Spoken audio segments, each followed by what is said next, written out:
Now this next topic as we move on is talking about knowing God. Knowing God. And that's John chapter 8, and that's verses 19 and 20. Verse 19 reads, Then said they unto him, Where is thy Father? Jesus answered, You neither know me nor my Father. If you had known me, you should have known my Father. Verse 20, These words spake Jesus in the treasury, as he taught in the temple, and no man laid hands on him, for his hour was not yet come. Now that's going to be a very important part that you need to maybe put a pen under that statement right there where it says his hour has not yet come. There's things that occur in your life that should turn out for the bad. There's things that happen in your life that sometimes don't turn out the way that you want them to, because that's the fact showing you that God is still in control. And I'm going to get to that in just a minute. So knowing God.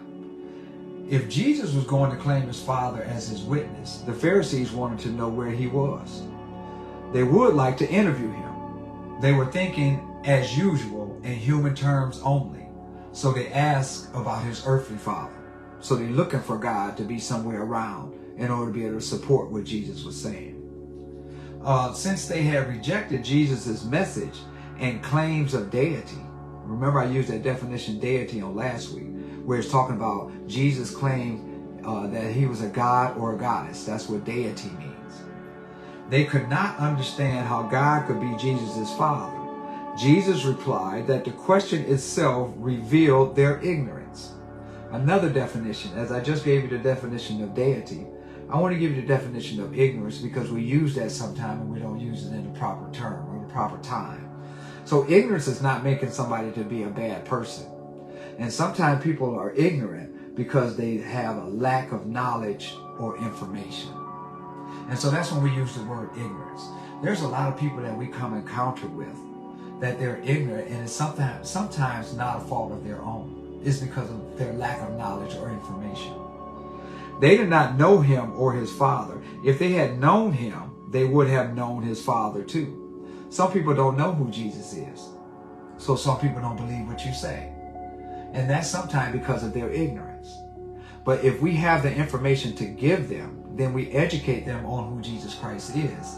And then we remove that ignorance from them. There's a lot of things that I'm ignorant of. There's a lot of things that you're ignorant of. And that does not make me a bad person.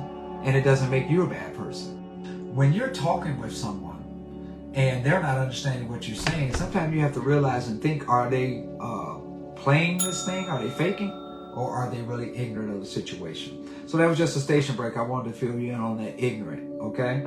All of this was taking place in a very public place referred to as the treasury. This was a part of the court of women, a courtyard in the precincts of the temple where women were allowed. Considering the intensity of opposition, it would seem that people must have been present who were eager to arrest Jesus and get rid of him. John explained that even though this was the case, no one laid hands on him simply because his hour was not yet come. The implication is that they were ready to act, but were divinely restrained from doing so. We know that the Pharisees wanted to arrest Jesus and have him under their control. But God's plan was not at the point when this was meant to occur. It is good to be reminded that God is in control of every situation. There's nothing going to happen to you unless God allows it. And God allows things to happen for his purpose. A lot of things that we've been studying over these past few weeks always go back to your Garden of Gethsemane moment. When Jesus Christ was in the Garden of Gethsemane and he prayed those 3 prayers because he wanted God to take that cup away from him because he knew what he had to go through in order to be able to fulfill his divine purpose of why he came to earth. And he asked God, could you please take this cup away from me? But not if it's my will, but if it's your will. And so this is what was happening with Jesus Christ.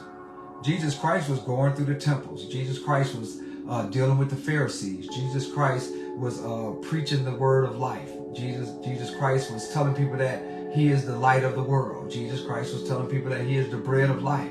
Jesus Christ was going up against Pharisees. Jesus Christ was performing miracles. And a lot of people didn't like him doing that.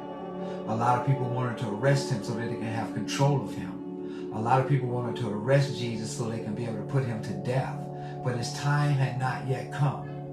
And sometimes we have to realize that when things are happening in our lives, God is protecting us. And we're not leaving until God says it's time for us to leave here. And so that's a very important part. It is good to be reminded that God is in control of every situation. So this is what's important about knowing God. And that was one of the topics that we had.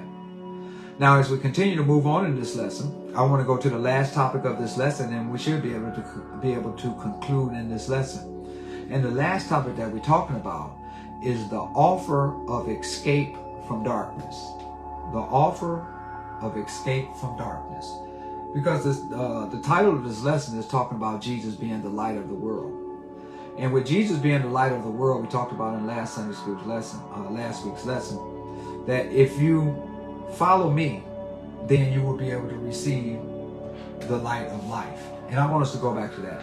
Let's go back and look at St. John chapter 8, and let's look at verse 12. St. John chapter 8, look at verse 12. I really want you to get to that because that's something I want you to remember, and I asked you to put a mark on that on last week. John chapter 8 and verse 12, it reads, Then spake Jesus again unto them, saying, I am the light of the world. He that followeth me shall not walk in darkness, but shall have the light of life. And it's significant where it's talking about that part, the light of life, and I mentioned that on last week. Jesus said that I am the light of the world. The topic that we're talking about right now is the offer of escape from darkness. With Jesus being the light of the world, and if you follow him, then he will give you the light of life. The light of life reveals things to you that you cannot see when you're not following Jesus. The light of life allows you to see things in life that you don't normally see until you start following Jesus. One of the drawbacks about the light of life is that it shows you some things about yourself that you don't want to see that's happening in your life. When you let Jesus into your life and him being the light of life and you start to follow him, he starts to show you where you're messing up. He starts to show you the things that you need to correct. The light in your life starts to show you the people that don't need to be in your life. And when you start to have the light of life start lighting up in your life more, you start to see some things that sometimes you don't want to see. Some people are not good for you. A lot of things that's going on in your life is not good for you. So when we're talking about the offer of escape from darkness, always kind of reflect back to John chapter 8, verse 12, that if you follow Jesus, then he will give you the light of life. Another part about the light of life is that not only that the light of life shows you what needs to be corrected in your life, when the light starts to shine and brighten inside you, it reflects on other people's lives around you. And when you stop doing the things that you need to do in order to be able to have a closer relationship with God, when you stop doing those things, that light inside of you reflects what's going on in other people's lives. And then they start to see. So it's a very significant and very important part about when you follow Jesus, and then when Jesus starts to give you the light of life, you start to see some things that you could not see when you were in darkness. So we're talking about the offer of escape from darkness. And it's talking about believing in God. And it's talking from John chapter 12, verse 44 and 45. John 12, 44 and 45. 44 read, Jesus cried and said, He that believeth on me, believeth not on me, but on him that sent me. And 45 says, And he that seeth me, seeth him that sent me. And that's how you believe in God. And that's how we're talking about believing in God. If you believe in Jesus Christ, then you believe in who sent him. It was now the final week of Jesus' life. He had already made his triumphant entry into Jerusalem. That's John chapter 8, verses 12 through 15. Write that down in your notes. John chapter 8, and then that's verses 12 through 15. That's about Jesus' triumphant entry into Jerusalem. That's our Easter speech. That's every Sunday, every Easter Sunday. Okay? He had announced that the light was going to be with them for only a short time more, after which they needed to be certain they walked in light and not in darkness. That's verse 35. Let's read John 12. Go with me, please, to St. John chapter 12. I so much enjoy Sunday school Saturdays because, again, I always say that I'm teaching to myself, but it's always a blessing to be able to put your finger on the word, to be able to allow God to speak to you and to speak to us.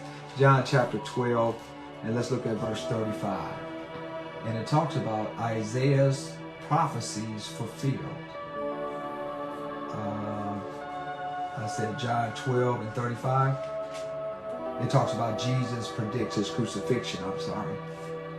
35 reads, Jesus answered, the light will be with you.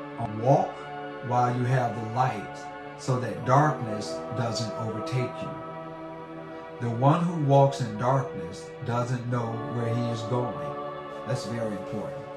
The one who walks in darkness doesn't know where he's going. Let's look at Tony Evans' breakdown of John 12 and 35. He says, Jesus himself is the light. If you reject him, your life will consist of darkness. This, in fact, is why we live in such a dark and sin-scarred world. Because Jesus himself is the light. And a lot of people reject that light. And when you get that light of life, and then things are starting to be revealed to you about what needs to be corrected in your life, some people reject that.